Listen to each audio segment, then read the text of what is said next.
Okay, now we are back looking at the quadratic forms puzzle answer key. So you had x squared plus 10x plus 21 for standard form. Vertex is x plus 5 squared minus 4 equals 0. Factored was x plus 7, x plus 3 equals 0. Your graph is this one that has a negative 7 and a negative 3 for the x equals.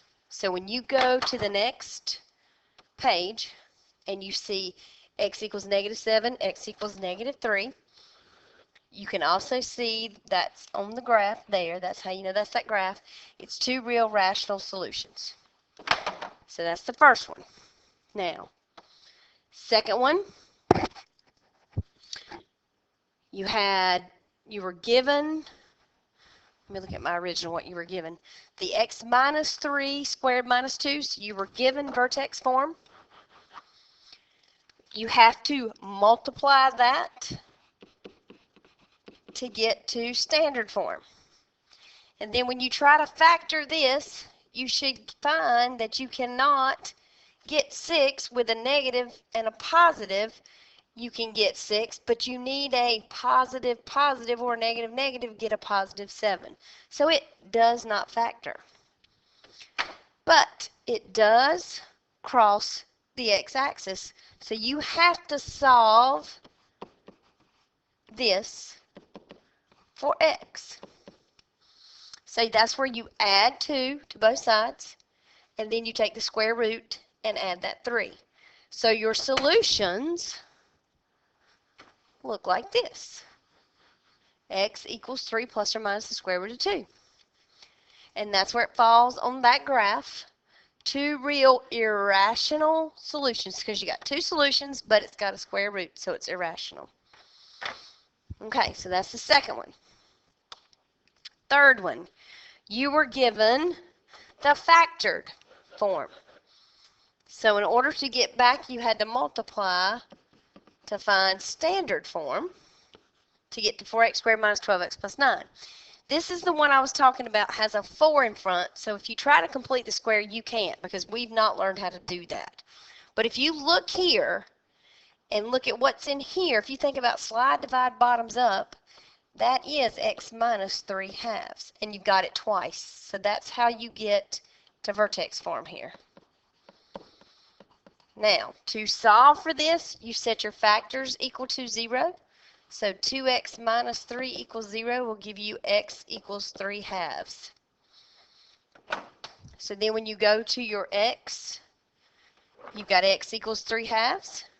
It's one real solution, rational, and it just hits it and bounces off. Remember, we talked about one solution would be just bouncing off the axis.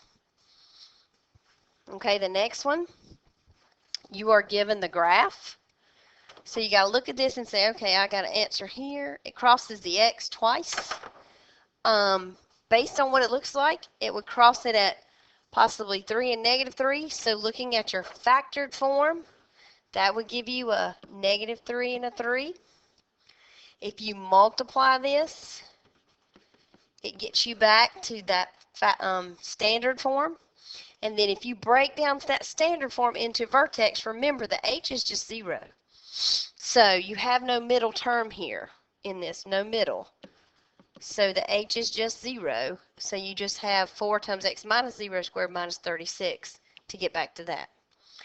So our solutions were x equals 3 and negative 3. Two real rational solutions. Now in the last one, you were given two imaginary solutions. So you should be able to pick the graph real quick, because remember, it just hovers above the axis. So you can pick that graph. You should be able to figure out imaginary solutions. When you look at your x equals, I'm going to go back to this side, you would get an I if it's imaginary. So how do we get an I? Well, looking at your other puzzle pieces, remember, if you subtract 1 from both sides, you would get x minus 2 squared equals a negative 1. And remember, when you take the square root of a negative, that becomes an I. So that's where the imaginary came in. If you multiply this, remember x minus 2 times x minus 2 and add the 1, you get back to that standard form. It does not factor. It does not cross the x, but you get your imaginary where it hovers above it. So I'm going to leave that up. There's all your answers for this puzzle piece of it. I couldn't stand it all on one page. So make sure you understand where everything came from and got your puzzle pieces. You should have been able to narrow them down at a point, finding some of them. So, and here's the rest of the answers. So hopefully this is beneficial. You've got more activities. So turn the orange pieces, put them all back together, all 25 back in the paperclip, and give back the orange puzzle pieces and your puzzle form that you laid it on. Good luck with the next activity.